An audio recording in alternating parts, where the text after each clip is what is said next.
Good morning, everyone. Some time ago, I was visiting the Capuchin convent down at Heberdean, that sort of area on the south coast.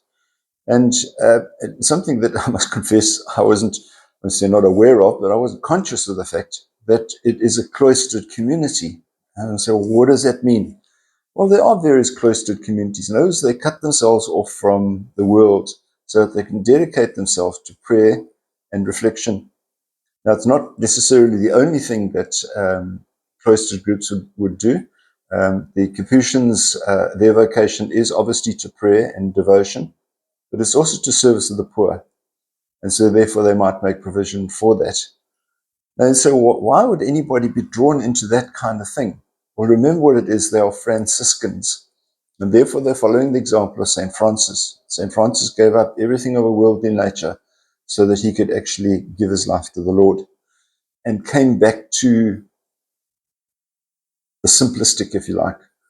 And through the simplistic things of life, developed the reality and the deep spirituality and the relationship with the Lord. So just as many people are busy and getting on with their lives in this world, there are other people who are deeply in prayer all the time. And I was very privileged as a member of the clergy to be able to meet some of the sisters, even though they had been cloistered. They're not supposed to talk to anyone. Within that area, you sometimes find that there are chapels on one side and no one is allowed in there.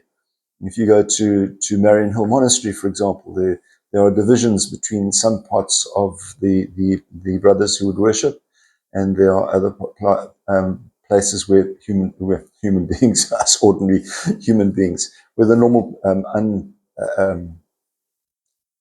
you said that those people who haven't been ordained or taken vows or whatever, that they would be allowed to meet. So you sometimes get the churches that are separated into the two. And it's not that they don't want to talk to you, but they've given their lives to the Lord, and they've given their lives to prayer. And it's a wonderful example, I think, for us to, during this time, as we're approaching the last few days of Lent, to acknowledge that there's ways in which we can make a sacrifice, and a real sacrifice, especially to be with the Lord. You have a wonderful day. Keep yourself safe. God bless. Bye-bye.